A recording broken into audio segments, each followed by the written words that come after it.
Each time we meet at NFG, we welcome to our stage one of our highly talented members or special guests with something designed to help you and your business. Our next guest is an NFG member with a passion for action. Although he entered the business world reluctantly, he soon found that being thrown into the deep end meant sink or swim. And luckily, the only thing that sank was his teeth into his responsibilities, helping make the business more profitable than before. Exiting and selling his business some years later, his proven track record in running virtually every aspect of the business has been put to the test again and again through a track record of many clients. With a talk focused on running your business or your business running you, once again, we welcome to our NFG stage our very own Mr Motivator, Mark Terrell. Good morning, Mark. Thank you, Richard. That's wonderful interruption there. Thank you for that. That was brilliant. Thank you for that.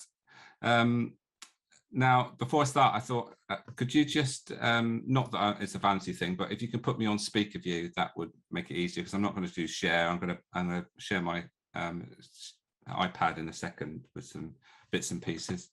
So the topic of this talk is about, well, it was all about creating a business as opposed to a job. I think a lot of people go into set what they think is creating a business, and they end up just creating a job, which basically when they finish or want to finish, there's nothing for them to sell, and that's quite a sad thing to happen, really, I think.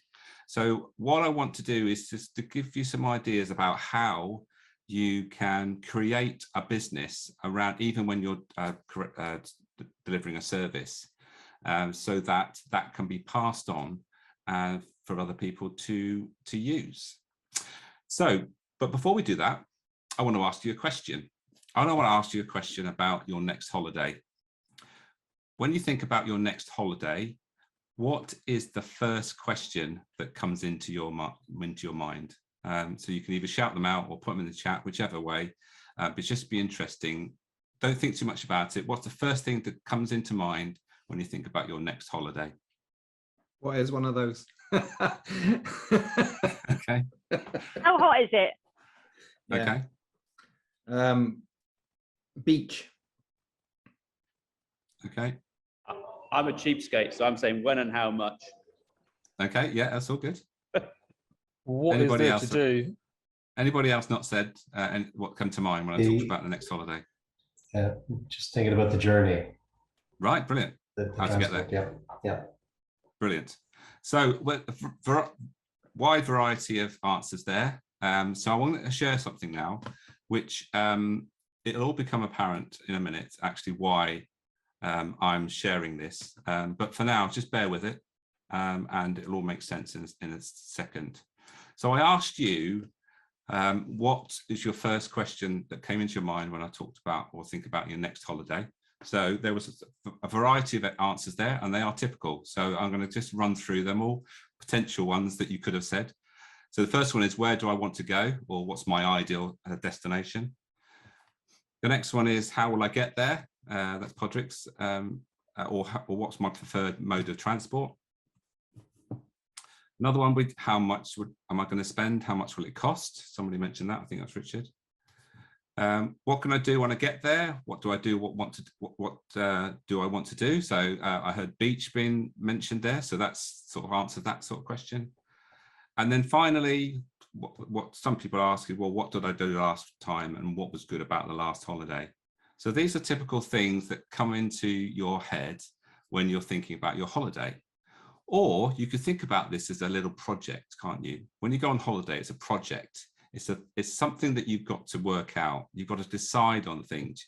And the reason why this is useful is because we all, can relate to planning a holiday and the different elements. And we've also got to take into account what other people want and all those sort of things. So when we start thinking about that, it's very similar to when we are planning a business or planning maybe a project within a business, because all these 5 elements are all relevant when it comes to planning a business. So I'm going to share with you one of the models that I've used, which is actually in my book, which is called the 5 Elements model, which very much relates to those 5 answers that you've given and I've suggested on the previous screen. So firstly, when we go on holiday, we have to think about the vision. We've got to think about where we're going, what do we want to, where do we want to go firstly. Next step is to think about how we plan to get there. So, you know, what does that involve? You know, are we going to jump on a plane, go on the train, or are we going to walk or whatever? And then we've got to think about facilitation, which is about how much money we got to spend, and all the other things that we need, you know, clothes that we might want to buy to go on holiday. And then we've got to do it. Then we've got to go on the holiday. Once we go on the holiday, the thing when we get back is, whether we do it consciously or not, is to check. By checking, I mean by, did we enjoy it? Will we go again? What was good about it? What wasn't so good about it? And we can take these 5 elements when we're planning any sort of project. And you'll see that there's actually, it says checkpoint there. Actually, you can think about the checking part of this model is important to start with checking. So check where you are today, and then at the end, checking where you are. And you'll also notice on this model, there's arrows that go round and round, which is very, you see a lot of these models which basically just repeat themselves. So what we do when we go on holiday is we'll do the same process when we go on holiday next time. So what we need is something that we can repeat, something that we can relate to, and something that we can then show people to say, this is how we go about our business. So going back to what I said at the beginning about creating a job or creating a business, when we create a business, we are essentially creating systems. And what I've shared with you there is I've shared with you a system that could be repeated. You can give that to other people to use, and then it becomes part or even the whole of a business. So you can see that there's a model that's been created. It was actually created by the creator of Motivational Maps, James Sale.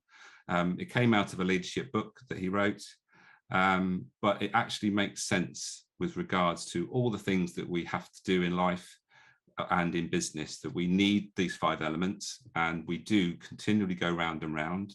But the important part here is not about the actual model itself. It's about that this model can now be made into a diagnostic, which is exactly what's happened, is that James has created a 5 elements diagnostic. And the reason why it's important is when we're thinking about these 5 elements, if you remember back to when I asked you the question, there's 9 of us here today, and we could have had 9 different answers as to what are we going to do when we go on holiday.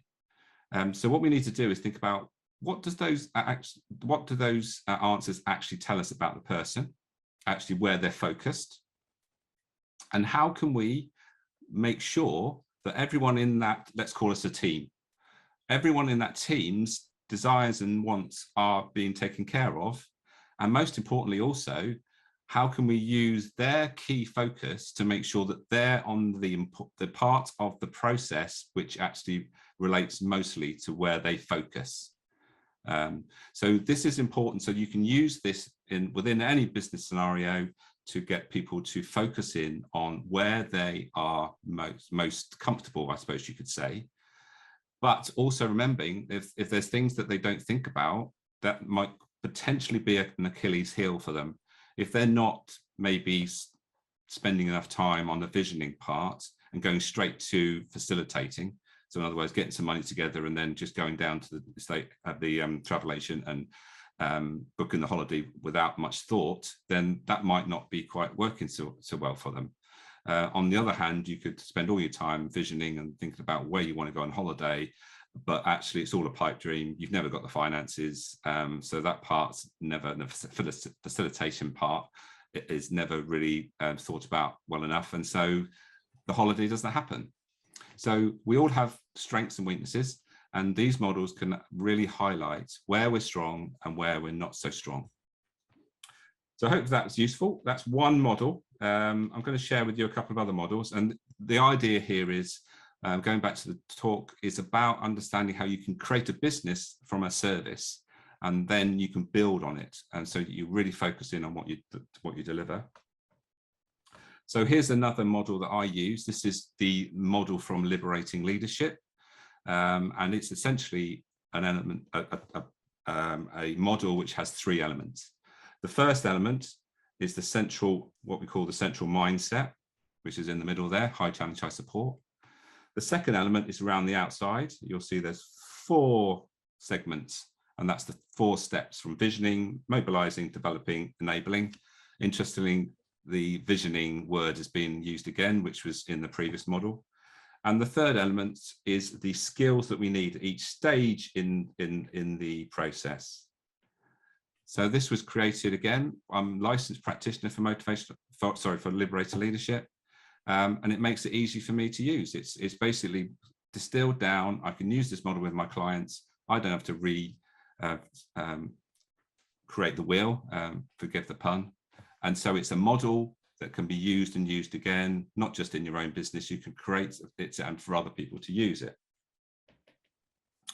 And I think it would be remiss of me not to show you my model that I created in my book, Motivated, that I wrote last year. This is the 7-step process I came up with, going from, we start from here, which is action, and work our way around system. Sorry, we start here. Say that again. We start at mirror and work our way around this way through the 7 steps. And that's what I take my clients through. So that basically that's all I'm going to really talk about today, is about realizing that even if you have a service business, you can create a model around what you do, which then can be reused by other people, which then creates a business. So it's just one idea of how you can create a business out of a service. So that's me. Be interested to find or hear any comments and have a bit of a discussion.